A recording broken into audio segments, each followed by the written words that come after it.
L'animateur invite les enfants à rencontrer Doc Planet, un spécialiste de la protection de notre planète. Bonjour les enfants. Il va leur expliquer les gestes à faire ou ne pas faire pour protéger l'eau, l'air et la terre. Mais que lui arrive-t-il tout à coup? Un tremblement de terre? Un envahissement d'extraterrestres? Non, simplement un robot qui revient du futur, Papyrus, tout en carton recyclé. Je suis là. Celui-ci explique aux enfants que si nous continuons à polluer la Terre, elle va se réchauffer. Voilà ce qui arrive lorsque la Terre se réchauffe. Et nous risquons de connaître de terribles catastrophes. Que faire alors? Papyrus propose aux élèves présents dans la salle de rencontrer une jeune fille de leur âge, prénommée Jeanne. Celle-ci commet quelques erreurs en se servant de l'eau chez elle. L'interactivité présente tout au long de la séance d'1 heure offre à chaque élève la possibilité d'intervenir, de trouver les erreurs et surtout de gagner des médailles éco-citoyens. Gaston et Colline sont également de la partie et expliquent aux enfants l'intérêt que nous avons à ne pas rejeter trop de saleté dans nos rivières.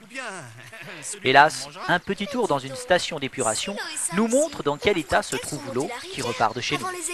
Voilà une bonne idée. Dans la deuxième partie, il retrouve Jeanne qui produit beaucoup de déchets. Le tri ne semble pas être sa priorité. Alors, ce sont les enfants qui s'en chargent.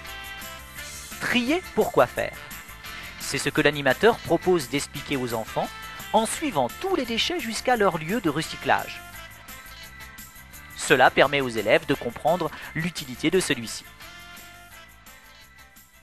Mais Doc Planet n'est pas content. Sa mare est remplie de déchets. La rivière également. Papyrus décide de soumettre les enfants à une troisième épreuve, reconstituer une pyramide alimentaire avec différents êtres vivants. Pour quelques médailles éco-citoyens de plus, cela vaut le coup. Et les élèves se mettent au travail, aidés en cela par l'animateur. Grâce à cette épreuve et à la séquence pédagogique qui suit, ils voient l'incidence de chacun de nos gestes sur la nature. Doc Planet est parti se reposer dans son salon. Nous n'allons pas le quitter sans une dernière épreuve. Trouver les bons gestes pour faire des économies d'énergie. Prendre la voiture pour les petits trajets ou aller à pied? Allumer toutes les lumières de la maison?